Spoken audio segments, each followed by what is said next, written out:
Hello student, good morning, welcome.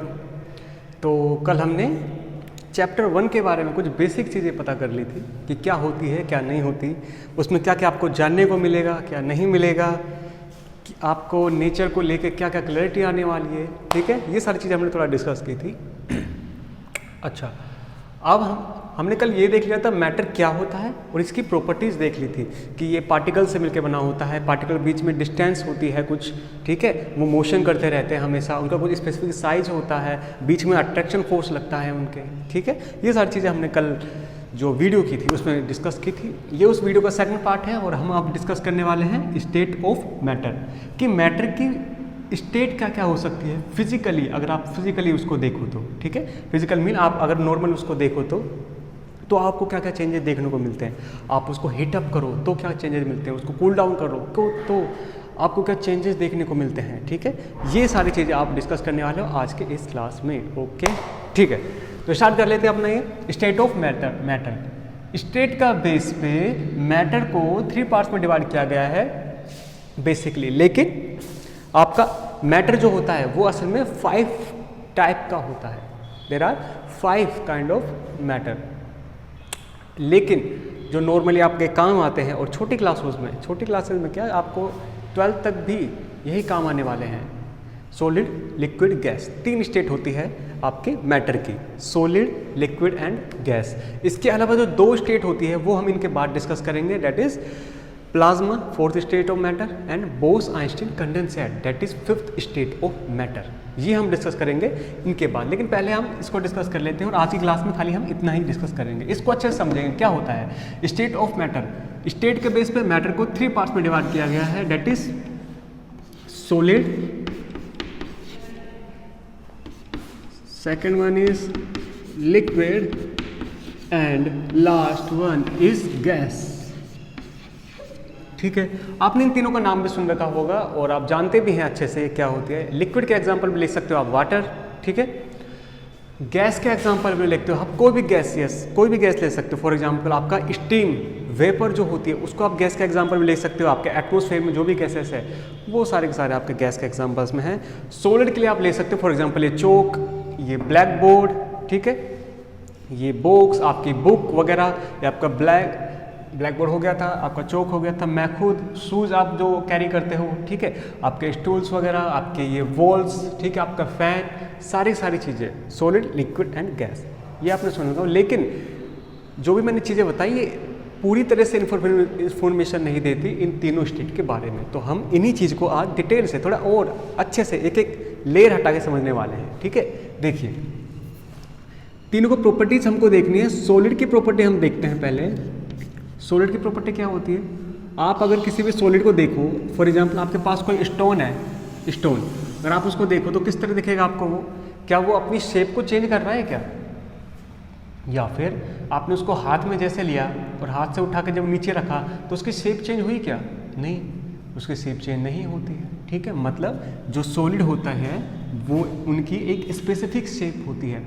इस चौक की अगर इसी शेप है, इस तरह से अगर इसकी चौक की शेप है, अगर मैं इसको यहाँ पर रख दूँ, इसके ऊपर रख दूँ, टेबल पर रख दूँ, इस हाथ में रख दूँ, उस हाथ में रख दूँ, इसकी शेप यही ही रहेगी, मतलब इसकी चौक की एक स्पेसिफिक शेप है। ठीक है, लेकिन अगर इसी की जगह मैं वाटर ले लूँ, वाटर फॉर एग्जांपल मैंने 10 ml वाटर ले लिया किसी भी ग्लास में, ठीक है, अब वो 10 ml वाटर ग्लास में जिस तरह दिख रहा है उसका कुछ स्पेसिफिक वॉल्यूम होगा, ठीक है, मैंने वो नीचे फैला दिया फर्श पे। अब जो आपको वॉल्यूम या फिर वाटर पहले इस तरह दिख रहा था, ग्लास में किस तरह दिख रहा था, इस तरह दिख रहा था, अब वो इस तरह नहीं दिखेगा। जैसे आप उसको फर्श पर फैला दोगे तो वो कुछ इस तरह फैल जाएगा, या फिर आप जैसे किसी इसको बड़े कंटेनर में फिल कर दोगे तो कुछ इस तरह दिखेगा। ठीक है, तो मीन्स कहने का मतलब है वाटर की कोई स्पेसिफिक शेप नहीं होती है। ठीक है, नेक्स्ट अगर बात करते हैं गैस की, गैस को भी अगर आप ऐसे ही करो, फॉर एग्जांपल आप ग्लास में फिल करो, उसको किसी बड़े कंटेनर में फिल करो फॉर एग्जांपल, या फिर उसको ऐसे ही ओपन एरिया में छोड़ दो आप, ठीक है, तो उसकी कोई शेप आपको देखने को नहीं मिलती, वो जल्दी से फैल जाती है। ठीक है, अच्छा, इस बेस पर हमको एक प्रॉपर्टी समझ आ रही है सॉलिड, लिक्विड एंड गैस की, means solid have specific shape, solid की एक स्पेसिफिक शेप होती है, लिक्विड डजंट हैव, इनकी कोई स्पेसिफिक शेप नहीं होती। ठीक है, liquid doesn't have specific shape, ठीक है। Same apply for gases, gas के लिए भी डजंट हैव, या फिर आप ऐसे लिख सकते हो डोंट हैव स्पेसिफिक शेप। अगर आप इसी बात को थोड़ा और अच्छे से कहना चाहो मैथमेटिकल फॉर्म में या फिर साइंस की भाषा में अगर आप इसको बोलना चाहो तो आप क्या बोल सकते हो, solid have specific volume, specific, liquid doesn't have specific volume, ठीक है। आप फॉर एग्जांपल इसको ग्लास में अगर फिल कर रहे हो तो ग्लास की शेप ले लेगा ये, ऐसे ही अगर आप इसको किसी कटोरी में फिल कर रहे हो तो कटोरी की शेप ले लेगा। ऐसा एग्जांपल आप किसी बड़े बर्तन में, किसी बड़े कंटेनर या फर्श पे फैला रहे हो तो उसकी शेप ले लेगा ये, ठीक है। तो they don't have specific volume, specific volume. और same apply for gases, specific volume इनका नहीं होता है, इसका भी स्पेसिफिक वॉल्यूम नहीं होता है, इसका भी नहीं होता है, ठीक है।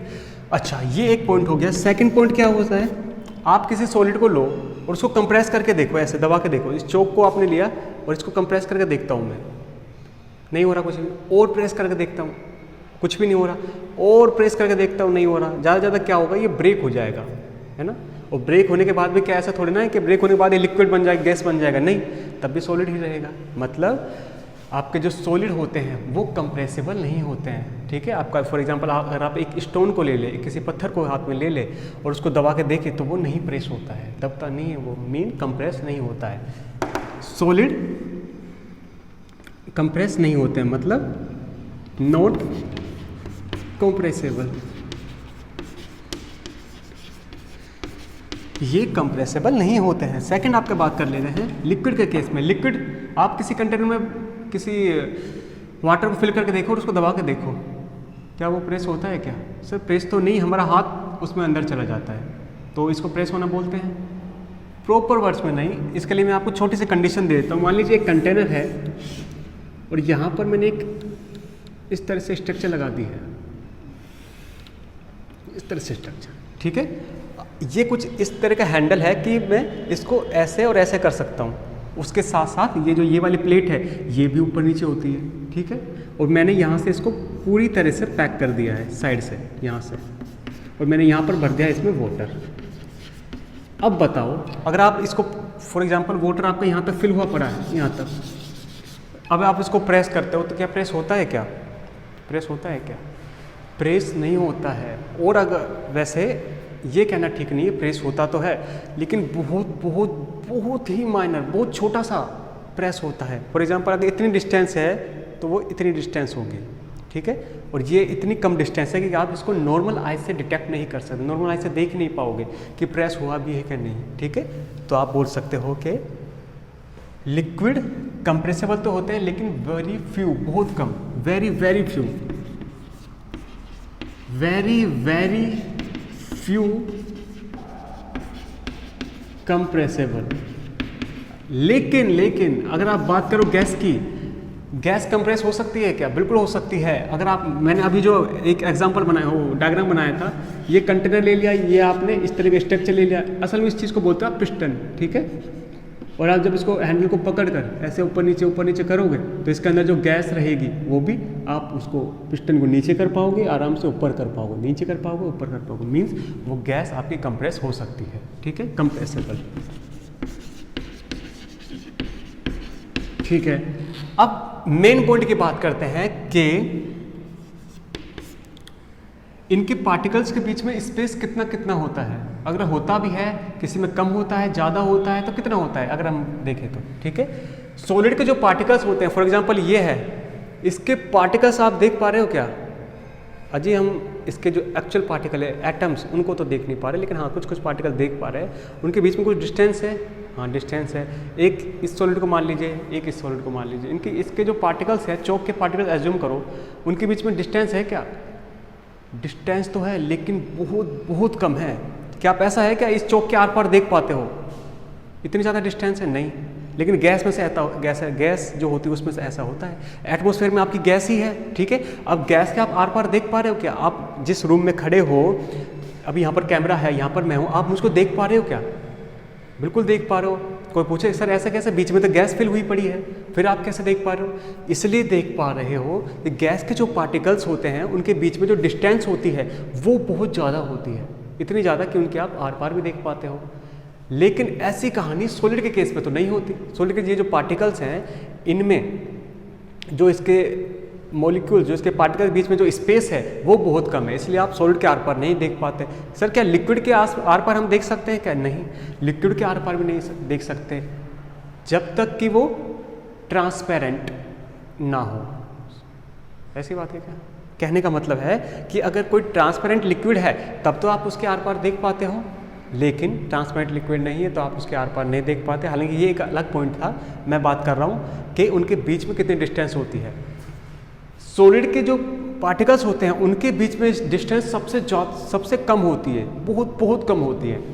गैस के जो पार्टिकल्स होते हैं उनके बीच में डिस्टेंस सबसे ज़्यादा होती है, लेकिन जो लिक्विड के पार्टिकल्स होते हैं उनके बीच में डिस्टेंस सॉलिड से तो ज़्यादा होती है एंड गैस से कम होती है, मतलब मॉडरेट होती है, मीडियम, ठीक है। आप उसको हाथ वगैरह ऐसे करोगे पानी के अंदर वो नीचे चला जाएगा। अगर ऐसे ही कहानी आप सॉलिड के साथ करोगे, पत्थर के ऊपर उसको रख कर प्रेस करोगे तो नहीं होगा। क्यों? क्योंकि उसके पार्टिकल्स के बीच में डिस्टेंस बहुत ज़्यादा है, ठीक है। सिंपल सा रीजन है। अब लिख लेते हैं इसको कि इसके बीच में पार्टिकल्स के बीच में डिस्टेंस कम होती है। Have very few distance between particles, okay, particles. Next ये बात करते हैं लिक्विड की। क्या लिक्विड के साथ ये कहानी है क्या? लिक्विड में जो पार्टिकल्स के बीच में डिस्टेंस होती है, डिस्टेंस जो होती है वो सॉलिड के कंपैरिजन में थोड़ी सी ज़्यादा होती है, ठीक है। तो डिस्टेंस इज हाई, या फिर बोल सकते हैं आप distance is large compare to solid. But अगर आप गैसेस की बात करो तो इसमें जो डिस्टेंस होती है पार्टिकल्स के बीच में, ध्यान रखना, पार्टिकल्स के बीच में जो आपकी डिस्टेंस होती है वो बहुत ज़्यादा होती है। डिस्टेंस इज सो लार्ज, ठीक है।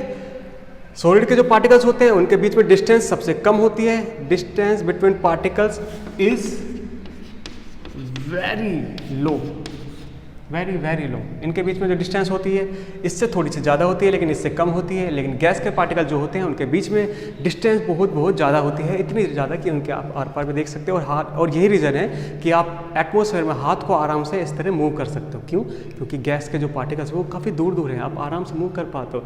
ऐसा अगर आपके सामने, ऐसा आप दीवार के साथ कर पाते हो क्या? दीवार में से हाथ डाला और ऐसे ऐसे कर पाओगे? नहीं कर पाओगे। क्यों?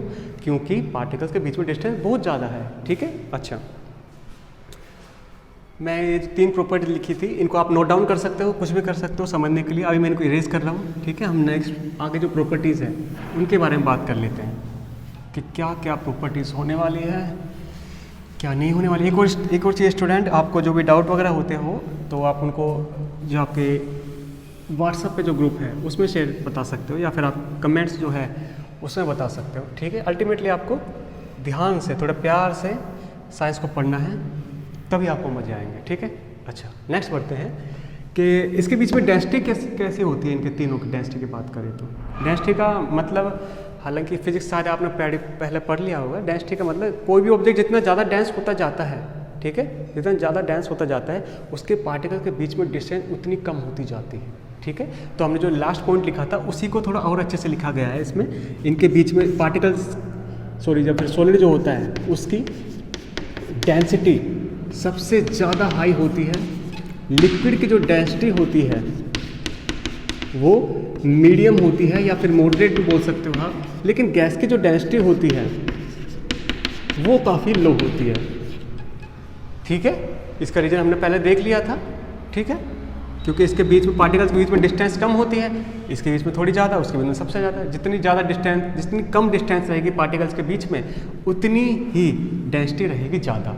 तो सॉलिड में डेंसिटी हाई, लिक्विड में डेंसिटी मीडियम एंड गैस में डेंसिटी वेरी वेरी लो। अच्छा, हमने एक और चीज़ पढ़ी थी कल कि जो पार्टिकल्स होते हैं आपके वो कंटिन्यूसली मूव करते रहते हैं। और आपको पता है, मैंने कल बताया था, मूव को भी अगर ऑब्जेक्ट कर रहा है तो इसमें इट मीन्स उसके अंदर काइनेटिक एनर्जी है। ठीक है, सबसे ज़्यादा पार्टिकल किसके मूव कर रहे थे? गैस के। उससे कम स्पीड से पार्टिकल्स किसके मूव कर रहे थे? लिक्विड के। और उस सबसे कम पार्टिकल्स किसके मूव कर रहे थे? सॉलिड के। लेकिन प्रैक्टिकल में आप सॉलिड और लिक्विड के जो पार्टिकल्स होते हैं उनको मूव करते हुए नहीं देख पाते हो। हाँ, लिक्विड के आप देख पाते हो, ठीक है, लेकिन सॉलिड के पार्टिकल हैं इनको आप नहीं देख पाते हो। गैस के पार्टिकल्स को आप सबसे ज़्यादा मूव करते हो देख सकते हो। फॉर एग्जांपल, आप यहाँ पे किसी ब्लू कलर की अगर गैस रिलीज करें तो आप देखते हो कितनी जल्दी वो आराम से पूरे रूम में फैल जाती है। और ऐसे ही अगर आपका कोई वाटर है, क्लीन वाटर, उसके अंदर कोई ब्लैक कलर का कोई भी इंक अगर ऐड करो तो आप भी देख पाते हो कि कितनी जल्दी से उसके अंदर घुल जाता है। क्यों? क्योंकि उसके पार्टिकल मोशन कर रहे हैं। लेकिन उतनी ही स्पीड से आप सॉलिड के जो पार्टिकल है उनको नहीं देख पाते मूव करते हुए। ठीक है, अच्छा, तो मैंने बताया पार्टिकल्स मूव करते हैं, इट मीन्स उनके अंदर काइनेटिक एनर्जी होती है। जितनी ज़्यादा स्पीड से मूव कर पा रहे हैं उतनी ज़्यादा काइनेटिक एनर्जी। सबसे ज़्यादा स्पीड से कौन मूव कर पाता है इनमें से? गैस। तो मतलब guys have high kinetic energy. सही।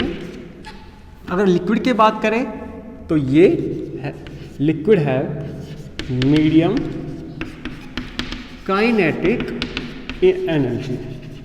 ठीक है, अगर सॉलिड की बात करें तो सॉलिड है very low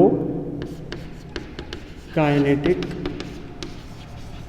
energy. Kinetic energy को आप के इससे भी दिखा सकते हो। ओके, ठीक है। डेंसिटी की बात हो गई, आपकी काइनेटिक एनर्जी की बात हो गई, ठीक है, कंप्रेसिबल की बात हो गई, उनके मोशंस की बात हो गई। ठीक है, और आपको मैंने इसमें बताया कि स्टेट, ठीक है, स्टेट, तीनों स्टेट हो गई। अब एक और चीज़ है, देखिए, मेरे हिसाब से आई थिंक इसमें सारी चीज़ें जो आपको बतानी थी वो कवर हो चुकी है। फिर भी अगर इसको आप और अच्छे से देखो तो आप क्या इसकी डिफाइन कर सकते हो सॉलिड, लिक्विड एंड गैस के लिए? Kinetic energy, high density, compressible, not compressible, fix volume, specific shape. ठीक है, ये सारी मैंने आपको बताई थी जो भी आपके इसकी प्रॉपर्टीज थी। अब हम बात करने वाले हैं fourth and fifth state of matter. ठीक है, इसको मैं 2 मिनट के लिए पोस्ट कर रहा हूँ।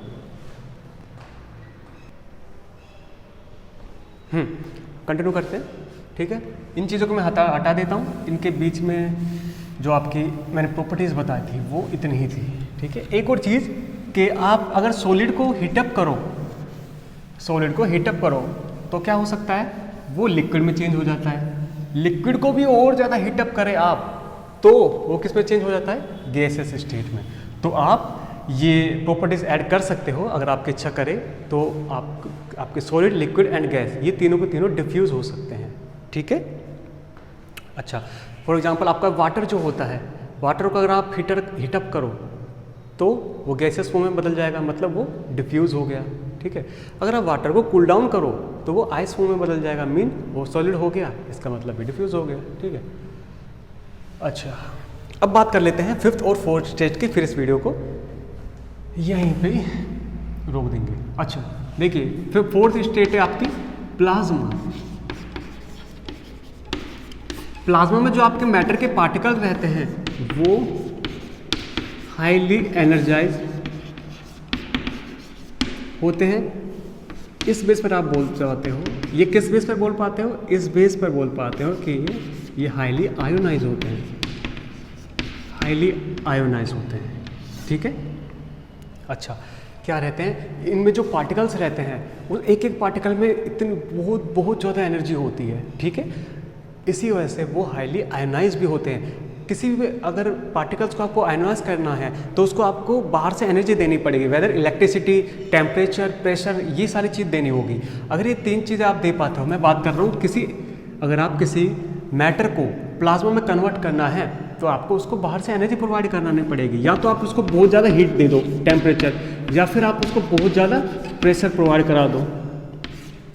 ये 2 चीज़ें कर सकते हो आप, जिसकी वजह से आपका कोई भी जो नॉर्मल मैटर होता है वो प्लाज्मा में 4th स्टेट ऑफ मैटर में कन्वर्ट हो सकता है। ठीक है, इसमें सिंपल सा यही है। हालांकि जो चीज़ें मैं बता रहा हूँ ये आपके सिलेबस में अलग से दी गई है, आपके अगर बात करो तो एग्जाम के पॉइंट ऑफ व्यू से कहीं पर नहीं आएगा, लेकिन हाँ ये चीज़ें आपको समझना जरूरी है, इसलिए इन चीज़ को मैं स्किप नहीं कर रहा। ठीक है, ज़्यादा इंपॉर्टेंट है ये चीज़ें। ठीक है, प्लाज्मा में जो पार्टिकल्स होते हैं हाईली आयोनाइज होते हैं, या फिर we can say highly ionise होते हैं। ठीक है, और आयोनाइज किस वजह से कर पाते हो आप? इलेक्ट्रिक हीट देकर, उनको एक्सट्रीम प्रेशर देकर, या फिर आप अगर आप उनको इलेक्ट्रिसिटी प्रोवाइड करा दो तो भी आप उनको आयोनाइज कर सकते हो। ठीक है, ये आपकी 4th स्टेट ऑफ मैटर है। और आपका जो सूरज, सन जो आप देखते हो उस पर जो भी मैटर है वो प्लाज्मा की फॉर्म में ही है।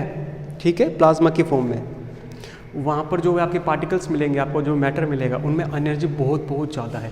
वो एनर्जी किस वजह से आ पा रही है? उनमें हाई टेम्परेचर एंड प्रेशर की वजह से उनमें वो जो मैटर है वो प्लाज्मा में कन्वर्ट हो पा रहा है। ठीक है, अच्छा ये हो गई आपकी प्लाज्मा की बात। छोटी सी कहानी इसमें, ज़्यादा डिटेल में आपके हायर क्लासेस में आता है, बस यहाँ पर आपको ओवरव्यू देने के लिए।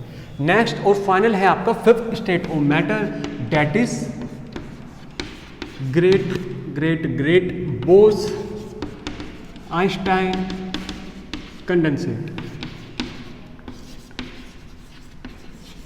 बोस आइंस्टाइन कंडेंसेट मीन्स क्या होता है? सिंपल सी कहानी है, इसको बस समझ लीजिए आप। अगर आप किसी भी गैस को लो डेंसिटी पर ले आए, या फिर कोई भी लो डेंसिटी गैस को अगर आप बहुत ज़्यादा कूल डाउन कर ले, बहुत ज़्यादा कूल डाउन, इतना कूल डाउन कि पूरा का पूरा जो नेचर में आप पूरे अपनी टेक्नोलॉजी लगाकर जितना कर पाते हो उसको बोलते हो आप 0 केल्विन टेम्परेचर, या फिर एब्सोल्यूट 0।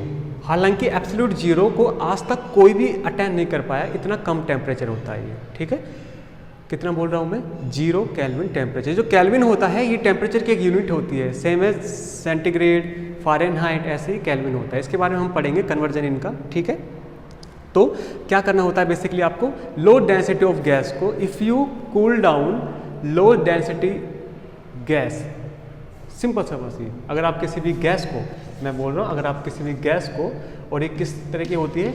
लो डेंसिटी गैस को, अगर आप लो डेंसिटी गैस को कूल डाउन कर ले, कूल डाउन, और कूल डाउन नॉर्मल नहीं, एक्सट्रीम, इतना कूल डाउन कि आप करीब 0 डिग्री केल्विन तक आप पहुंच जाओ, तो आपका जो मैटर रहेगा वो 5th स्टेट को गेन कर लेगा, और इसमें जो आपके पार्टिकल्स रहे हैं वो कंप्लीट बदल जाएंगे, कंप्लीट बदल जाते हैं। ठीक है, ये हालांकि बहुत हाई लेवल की चीज़ें हैं। इसमें जो पार्टिकल्स रहेंगे वो अपनी प्रॉपर्टीज़ को ही चेंज कर लेते हैं, प्रॉपर्टीज़ को, और एक अलग ही तरह से अपनी प्रॉपर्टीज़ को शो करते हैं। ठीक है, कहने का मतलब है कि इसमें जो पार्टिकल्स होते हैं उनकी प्रॉपर्टीज़ पूरी तरह से बदल जाती है अगर आप किसी भी लो डेंसिटी गैस को बहुत ज़्यादा cool down, extreme cool down कर ले तो।